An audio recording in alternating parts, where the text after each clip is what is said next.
Hello students, आपण आज miscellaneous 1 किंवा प्रॉब्लेम सेट 1 ऑफ सिमिलॅरिटी पाहणार आहोत. त्यातला फर्स्ट क्वेश्चन जो आहे तो स्वतः सोडवून घ्या, सिम्प्लिफाय करून घ्या. मी सेकंड क्वेश्चनपासून सगळे एक्सप्लेन करतो. Question number 2, in triangle ABC B dash D dash C, B dash D dash एका सेम लाइन वरती ते बेसिस आहेत. BD equals 7, BD equals 7, BC 20, BC 20. Find the following ratios. आणि हे रेशोज तुम्हाला त्यांनी विचारले. त्याची सुरुवात अशी करायची, in triangle ABC B dash D dash C BD equals 7 centimetre और 7 यूनिट्स सेंटीमीटर नहीं है. BD equals 7 end BC equals 20. त्याच्यावर राहिलेला डिफरन्स काढून घे. Therefore CD equals BC minus BD, BC 20 BD 7. हा डिफरन्स तुम्हाला 13 इतका मिळेल. हे झाल्यानंतर खाली एक लाइन मेंशन करायची. Triangle ABD, triangle ADC and triangle ABC have common height. कारण यांची जी काही हाइट असेल ती इथं असेल आणि ती सगळ्यांची हाइट कॉमन आहे. Triangle ABD, triangle ADC and triangle ABC have common height, so their areas are in proportion to corresponding bases. So their areas are in proportion to corresponding bases. अशी line ह्याच्यानंतर mention करायची. मग area of triangle ABD upon area of triangle ADC. बघा, triangle ABD चा base कोणता आहे सांगा?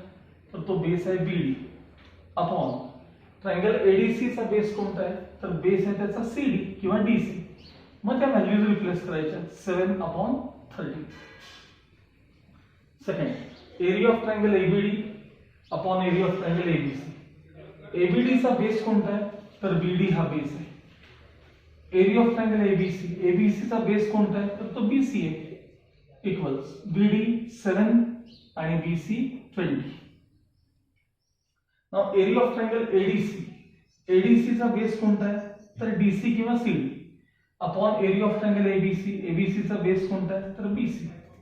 सांगा CD ची लेंथ किती आहे? 13 आणि बेस त्याचा हा किती आहे? 20.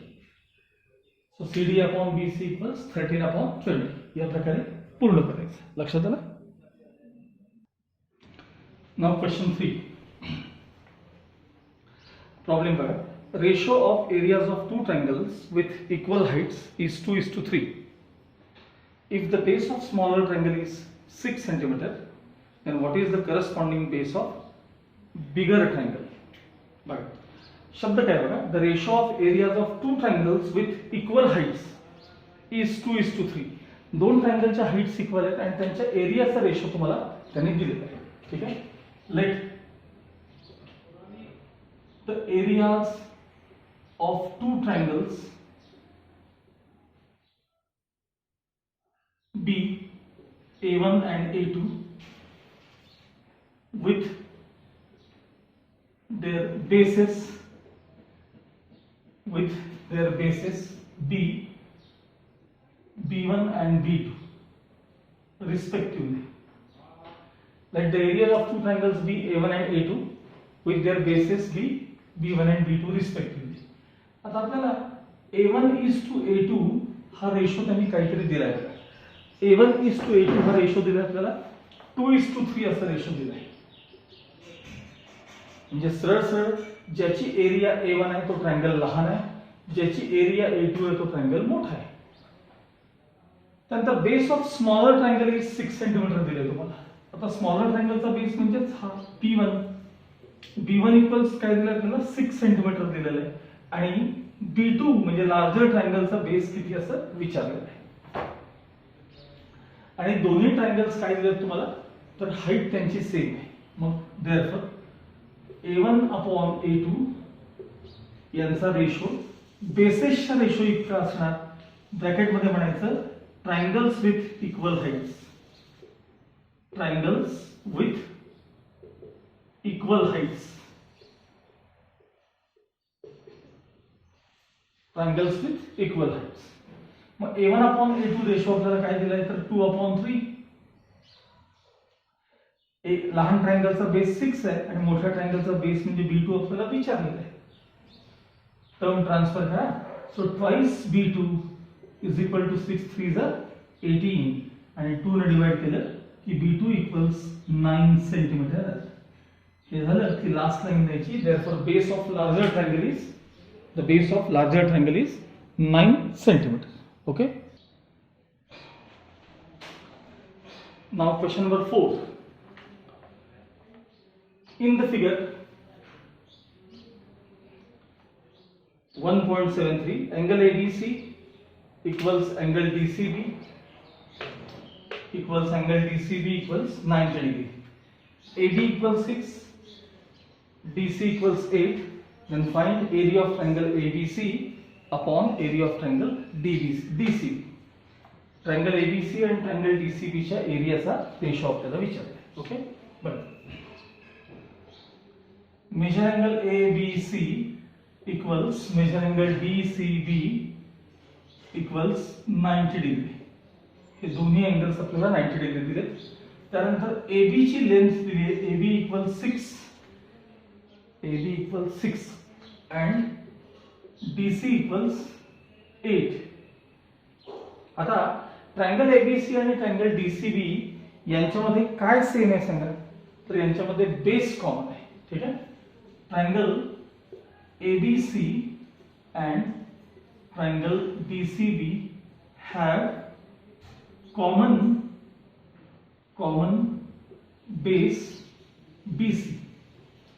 Therefore, area of triangle ABC upon area of triangle DCB equals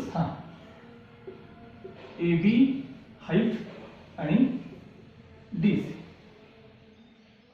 आता इथं रिझन दिलं तरी चालेल किंवा नाही दिलं तरी चालेल, कारण आपण इथं मेन्शन केलं they have common base PC. Bases जर इक्वल असतील किंवा बेस जर कॉमन असेल तर ट्रायंगलच्या एरियाचा रेशो हा हाईटच्या रेशो इतका असतो. इज इक्वल टू AB 6 आहे आणि DC 8 आहे.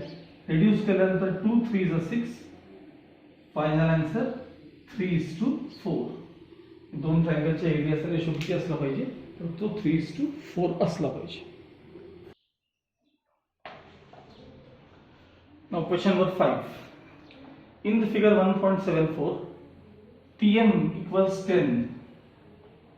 Area of triangle PQS, वरच्या ट्रायंगलची area. Area of triangle PQS 100 square centimeter. Area of triangle QRS, area of triangle QRS 110 square centimeter. Find NR असं आपल्याला विचारलं. Find NR. ठीक आहे. चला सोल्युशन बघा. In quadrilateral PQRS, PM perpendicular QS and RN perpendicular QS हे दोघेही perpendicular आहेत. त्यानंतर PM ची लेंथ काय दिली आपल्याला 10 युनिट्स इतकी दिली. सेंटीमीटर मीटर काय आहे सेंटीमीटर, 10 सेंटीमीटर. त्यानंतर area of triangle PQS, area of triangle PQS 100 square centimetre आहे. Area of triangle PQS 100 square centimetre आहे. त्यानंतर area of triangle QRS, area of triangle QRS 110 square centimetre दिलेली आणि विचारलं आपल्याला फाइंड NR. हे एवढं पहिल्यांदा सुरुवातीला लिहून घ्यायचं. आता पुन्हा एकदा ट्रायंगल PQS आणि ट्रायंगल QRS या दोघांना कॉमन बेस QS आहे. बेस जर कॉमन असेल तर त्यांच्या एरियाचा रेशो कसा असतो करस्पॉन्डिंग हाईट्स इतका असतो. मग तसं आपण मेन्शन करूया. Triangle PQS and triangle QRS have have common base QS. Therefore, area of triangle PQS upon area of triangle QRS यांचा रेशो हा करस्पॉन्डिंग हाईटच्या रेशो इतका असेल, म्हणजे PM अपॉन NR इतका असला पाहिजे. तुम्हाला हवं तर तुम्ही triangles with equal heights triangles with common base किंवा इक्वल बेसिस असं रिझन देऊ शकता. Now area of triangle PQS 100 आहे upon area of triangle QRS 110 equals PM 10 आहे आणि NR as it is. NR as it is. Term transfer करूया आपण. So NR multiplied by 100 is equal to 110 multiplied by 10. 110 multiplied by 10. 100 transfer करा.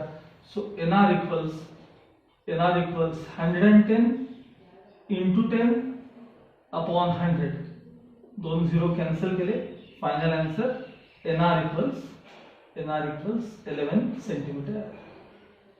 The height of second triangle is 11 centimeter. Okay. Now question number 6. Triangle MNT similar triangle QRS. Triangle MNT similar triangle QRS. Length of altitude drawn from T is 5 and the length of altitude drawn from S is 9. Length of altitude drawn from T is 5 and length of altitude drawn from point S is 9. Find the ratio area of triangle MNT upon area of triangle QRS. Okay. आता इथं तुम्हाला triangle MNT similar triangle QRS असं दिलेलं आहे आणि त्यांचे जे दोघांचे हाईट्स असतील म्हणजे अल्टिट्यूड्स त्या अल्टिट्यूड्सना आपण H1 आणि H2 असं म्हणूया. H1 एक अल्टिट्यूड तुम्हाला 5 दिलेला आहे आणि सेकंड अल्टिट्यूड H2 काय दिले आपल्याला, सेकंड हाईट काय दिलेली तर ती 9 युनिट्स इतकी दिलेली आहे.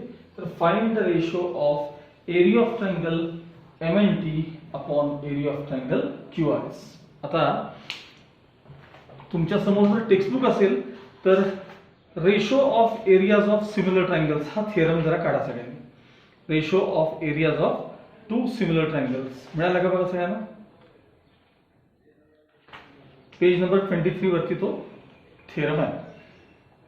When two triangles are similar, the ratio of areas of those triangles is equal to the ratio of squares of corresponding sides. जसं म्हणले तसं रेशो ऑफ करस्पॉन्डिंग हाईट्स देखील असतं.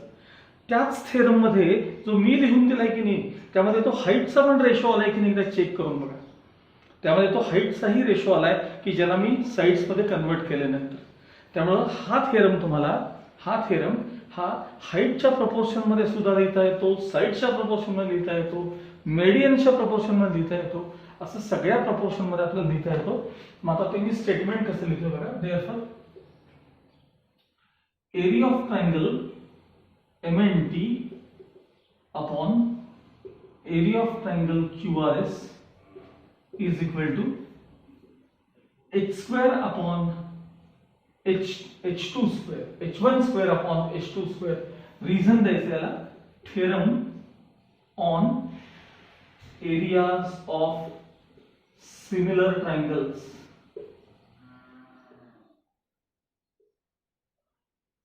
Theorem on areas of similar triangles. बस आता numbers replace करायचे. 5 square upon 9 square. 5 square 25 आणि 9 square 81. Final answer आहे 25 upon 81. हे fine. Okay. Now question number 7. In the figure 1.75, A dash D dash C and B dash E dash C. DE parallel AB. DE आणि AB तुम्हाला parallel दिलेत. AD ची length 5 आहे, DC 3 दिलेलं आहे. त्याच्यानंतर BC 6.4 दिलेलं आहे. आणि फाइंड बीई असं आपल्याला विचारलं. बीईची लेंथ विचारली. बघा कसं लिहिणार बघा. In triangle ABC DE is parallel to AB. DE आणि AB काय आहे? पॅरलल आहे. मग आता काय व्हॅल्यूज दिल्यात आपल्याला? तर AD 3 दिलेलं आहे, CD इक्वल्स AD 5 आहे, सॉरी AD इक्वल्स 5 आहे, AD 5, CD 3. त्याच्यानंतर BC ची लेंथ 6.4 दिलेली आहे. मग लेट BE आपण x अज्यूम करणार आहोत. मग देअरफॉर CE ची लेंथ किती असली पाहिजे? 6.4 मायनस x. BC 6.4 आहे, त्यात x अज्यूम केले की राहिले किती असेल? 6.4 मायनस x. आता या दोन लाईन्स तुम्हाला पॅरलल दिल्या, DE AB ला पॅरलल दिले. मग दोन लाईन्स जेव्हा पॅरलल असतील त्यात आपण BPT वापरू शकतो आपण. Therefore AD upon CD is equal to AD upon CD is equal to BE upon CE. त्याला reason basic proportionality theorem. Numbers replace करा. AD 5, CD 3, त्यानंतर BE x आणि CE 6.4 मायनस x. बस पुढचा टर्म ट्रान्सफर करा. 3 into x मी आधी लिहितो, काही चालेल तुम्हाला हवं ते. 3 into x म्हणजे 3x is equal to 5 into bracket 6.4 minus x, bracket open करा. So 3x is equal to 5 multiplied by 6.4. 5 4s are 20, carry over to 5 6s are 30 plus 2 32 minus 5 into x म्हणजे 5x. 5x LHS मध्ये आणून plus होतील. Therefore 3x plus 5x is equal to 32. Next step. Therefore 5 plus 3 8x. 5 plus 3 म्हणजे 8x. 8x is equal to 32. 2 ने divide केलं, 8 ने divide केल्यानंतर x is equal to 4. 8 4 ला 32. आता x म्हणजे कोणाची लेंथ होती बघा? B. Therefore B equals 4 units किंवा 4 सेंटीमीटर जर असेल तर. त्याच्यात माझ्यामध्ये युनिट काही दिलेलं नाही आहे. Okay, so B equals 4 units. Okay, नाव क्वेश्चन नंबर 8. आता हा प्रॉब्लेम जर तुम्हाला व्यवस्थित समजायचा असेल तर त्याला लागणाऱ्या आधी गोष्टी ज्या काय आहेत त्या मी सांगतो, त्याच्याकडे आधी लक्ष द्या. सगळ्यात पहिल्यांदा हे बघा, A upon B equal C upon D असे जर दोन रेशो इक्वल असतील, A upon B equals B upon D C upon D, तर मी याला A अपॉन C हा रेशो, A अपॉन C हा रेशो आणि B अपॉन D हा रेशो इक्वल आहे असं देखील लिहू शकतो. ऍक्च्युअली याला अल्टरनेटिव्ह असं म्हणतात. पण शेवटी असा विचार करा की तुम्ही इथं क्रॉस केल्यानंतर तुम्हाला AD इक्वल्स BC रिलेशन मिळते की नाही? AD equals BC, AD equals BC. हे बघा, AD इक्वल्स BC, यात पण तेच मिळते की नाही बघा? A into D म्हणजे AD इक्वल्स BC. म्हणजे थोडक्यात काय, जर मला हे बघा SR अपॉन RQ हा रेशो BC अपॉन BC ला इक्वल आहे असं जर सांगायचं असेल तर मी SR अपॉन DC हा रेशो RQ अपॉन BC ला इक्वल आहे असं सांगितलं तरी काहीही बिघडत नाही. हे या एक्झाम्पल वरून मला कळलं पाहिजे. परत बघा, A अपॉन B हा रेशो जर C अपॉन D ला इक्वल सांगायचा असेल, A अपॉन B हा रेशो जर C अपॉन D ला इक्वल सांगायचा असेल तर A अपॉन C आणि B अपॉन D म्हणजे A अपॉन C आणि B अपॉन D हे रेशोज इक्वल सांगितले तरी चालतात. हा पहिला पॉइंट त्याच्यातला. दुसरा आणि फार महत्त्वाचा, 9वीत असताना आपण हा थेरम शिकलेलो आहोत. 9वीत असताना एक एक्झाम्पल बघूया आपण. 1/2, 2/4, 3/6 हे तिन्ही इक्वल रेशोज आहेत की नाही बघा. ह्याला म्हणतात थेरम ऑन इक्वल रेशोज. मी 9वीत असताना तुम्हाला जे लोक आपल्याकडे क्लासमध्ये होते त्यांना मी सारखं सांगायचं, याच्याकडे फार काळजीपूर्वक लक्ष द्या. थेरम ऑन इक्वल रेशोज हे तीन रेशोज जर इक्वल असतील तर यांच्या न्यूमरेटर्स मध्ये जे ऑपरेशन कराल तेच डिनॉमिनेटर मध्ये करून सेम ऑपरेशन डिनॉमिनेटर मध्ये परफॉर्म करा. तर नवीन मिळणारे जे रेशोज आहेत तुम्हाला, तर वरची ऍडिशन 6 आणि खालची ऍडिशन 12, हा नवीन मिळालेला रेशो हा यातल्या प्रत्येक रेशोला इक्वल असतो. तर बघा 1/2, 2/4 आणि 3/6 हे ऍक्च्युली प्रत्येक रेशो 0.5 किंवा हाफ आहे. तर हा नवीन बघा सगळे न्यूमरेटर्स ऍड केले, सगळे डिनॉमिनेटर्स ऍड केले, तर मिळालेला नवीन रेशो जो आहे तो 1 + 2 + 3 म्हणजे 6 आणि 2 + 4 + 6 म्हणजे 12. हा रेशो याला याला याला प्रत्येकाला इक्वल आहे. हे जर का तुम्हाला समजलं असेल तर हा क्वेश्चन नंबर 8 आपल्याला व्यवस्थित कळणार आहे. ओके, बघा आता 8th क्वेश्चन मध्ये काय दिले ते बघूया आपण.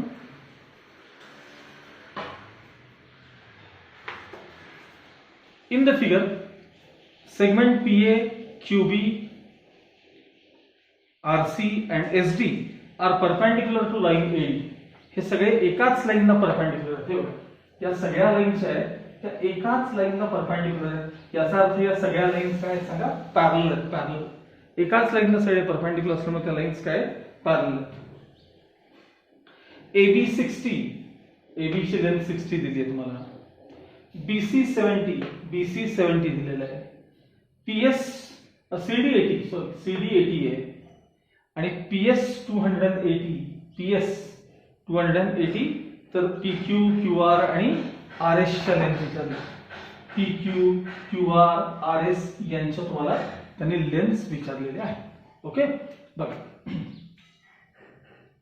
पहिल्यांदा कोण कोण एक परपेंडिक्युलर आहेत त्याकडे जरा लक्ष द्या. टेक्स्टबुक मध्ये बघा काय म्हणले त्यांनी. सेगमेंट PA, QB, RC हे सगळे सेगमेंट्स एकाच लाईनला परपेंडिक्युलर आहेत. आपण तसं मेन्शन करूया. बघा segment PA, segment QB, segment RC and segment SD are perpendicular to line AB, to line AD ला परपेंडिक्युलर. या सगळ्याच्या सगळ्या लाईन्स काय आहेत AD ला परपेंडिक्युलर आहेत. therefore PA is parallel to QB is parallel to RC is parallel to SD. या चारही लाईन्स एकमेकांना काय आहेत सांगा पॅरलल आहेत. मग जेव्हा आपण property of intercepts by 3 parallel lines जशी पाहिली तशी 4 पॅरलल लाईन्स 5 पॅरलल लाईन्स सगळ्यांकरता ती प्रॉपर्टी सेम असते. मग PQ अपॉन QR हा रेशो AB अपॉन BC ला इक्वल असला पाहिजे. मग आता मी जरा हे रफ वर्क करतोय. बघा PQ अपॉन QR हा रेशो AB अपॉन BC ला सेम असला पाहिजे. अजून तसं वर जायचं आहे आपल्याला, फक्त दोघांचं पहिले बघू. मग मी ह्याच्यात PQ अपॉन AB मगाशी दाखवल्याप्रमाणे आणि मग QR अपॉन BC असं लिहू शकतो. तसंच हे तिघांचा एकत्र देखील आपल्याला हा पार्ट लिहिता येईल. हा तिघांचा मिळून हा पार्ट एकत्र देखील आपल्याला लिहिता येईल. मग आता ती property of intercepts made by parallel lines नुसार मी हा रेशो पुढे कंटिन्यू करतो. By the property of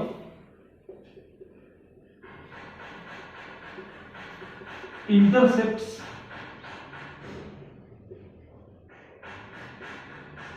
made by parallel lines and their transversals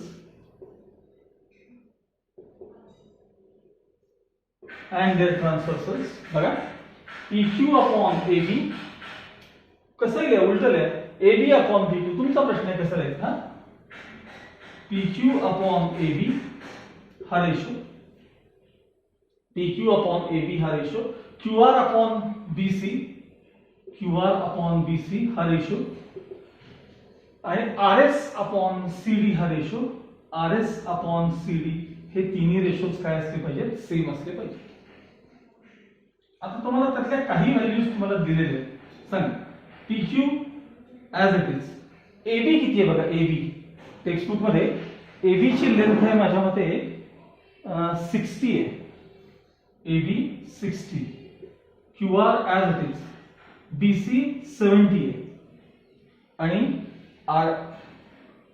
CD as it is. CD ची लेंथ 80 आहे. RS as it is. CD ची length किती आहे 80 आहे. हे 3 रेशोज इक्वल आहेत. Next, by the theorem on equal ratios, 9th standard, by the theorem on equal ratios each ratio equals, each ratio equals, each ratio म्हणजे हा ratio हा ratio हा रेशो इक्वल्स असं याचा अर्थ असतो. each ratio equals यांची addition PQ plus QR plus RS upon 60 plus 70 plus 80. आता PQ QR RS ची ऍडिशन जरा फिगर मध्ये बघा.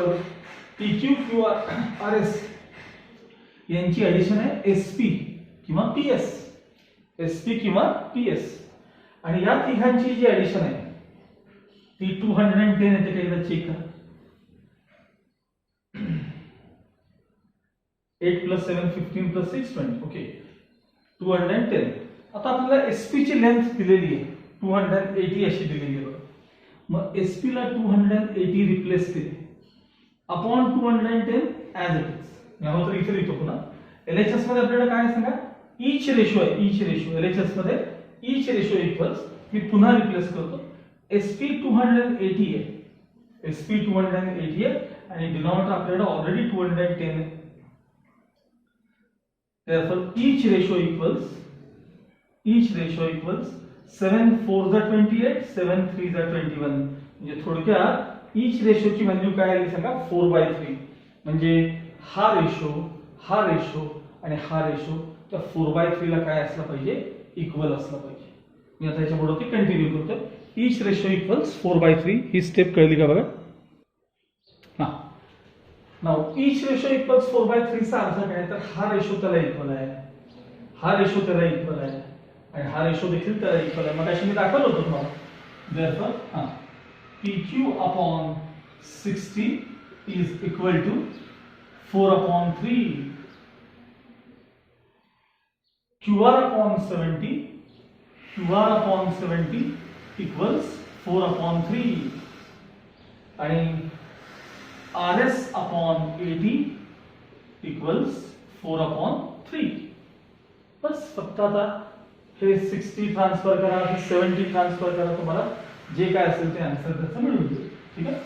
therefore PQ equals 4/3 multiplied by 60, QR equals 4/3 multiplied by 70 आणि RS equals 4/3 multiplied by 80. आता यात कॅन्सलेशन होईल, पण यात आणि यात कॅन्सलेशन वगैरे काही होणार नाहीये. त्यामुळे 320 final answer PQ equals 24 80 centimetre किंवा मीटर जे काय असेल ते नाही, काही दिलेलं नाहीये. So QR equals 7 4 28 upon 3 and RS equals 8 4 32 upon 3. हे तुमचे फायनल आन्सर्स असले पाहिजेत. ओके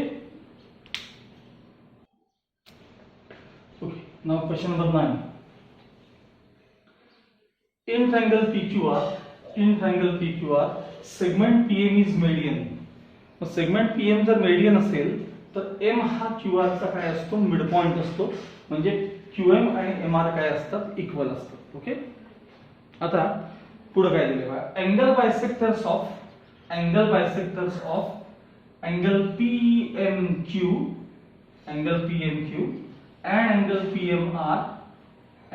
PMR त्याचा angle bisector intersect side PQ and side PR in points X and Y respectively. काय दिले मला की ट्रायंगल PQR मध्ये PM ही मेडियन आहे. मेडियन याचा अर्थ M हा काय असेल, QR चा मिड पॉइंट असेल. म्हणजे QM आणि MR थोडक्यात इक्वल असतात. आता PMQ चा बायसेक्टर आहे हा आणि PMR चा हा बायसेक्टर आहे. ते X आणि Y मध्ये त्या साइड्सना इंटरसेक्ट करतात. तर prove that XY is parallel to QR आणि ही ऍक्टिव्हिटी तुम्हाला कंप्लीट करायची. बरं, तिथला आता मी बाकीचा जो तिथं लिहून दिलाय तो पार्ट नुसता वाचतो.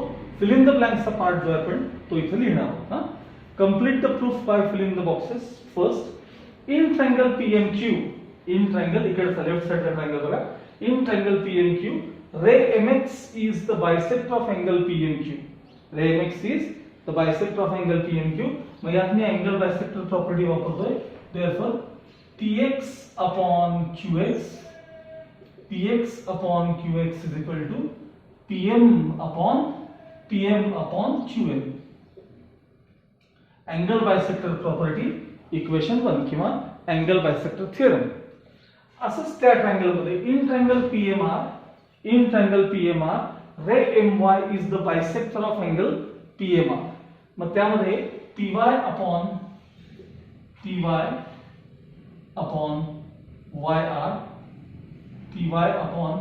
yr लिहा yr लिहा काही चालेल ry equals pm upon rm किंवा mr. Angle bisector property equation 2. Okay.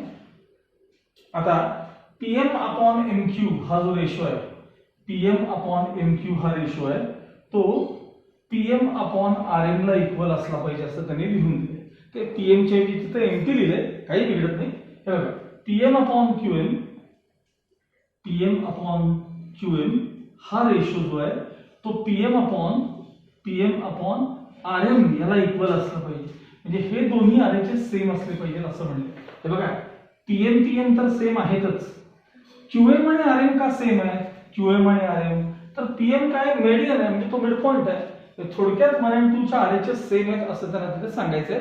साइडला रिझन पण दिले बघा, m is mid point of qr, therefore हे qm आणि rm काय आहेत सांगा, इक्वल आहेत हे असं त्यांनी साइडला रिझन दिलेलं आहे. ओके. थोडक्यात आता फ्रॉम 1 2 3 तुम्हाला काय स्टेप मिळतील सांगा. हे बघा या दोन RHS आहेत ना, RHS त्या इथे इक्वल सांगितले आहेत. म्हणजे इक्वेशन्स 1 and 2 च्या जर RHS सेम असतील तर LHS देखील काय असले पाहिजे, सेम असले पाहिजे. देयरफॉर px upon qx हा ratio, therefore px upon qx हा रेशो कोणाला इक्वल असला पाहिजे, py upon ry ला इक्वल असला पाहिजे. मग मला सांगा px upon qx हा रेशो py upon ry ला इक्वल असेल तर कन्व्हर्स ऑफ बीपीटी नुसार xy qr ला काय असले पाहिजे, पॅरलल असले पाहिजे. Therefore segment xy is parallel to side qr आणि याला रिझन काय आहे, कन्व्हर्स ऑफ बीपीटी हे त्याला रिझन आहे. या प्रकारे आपल्याला क्वेश्चन 9 कंप्लीट करायचं आहे. ओके.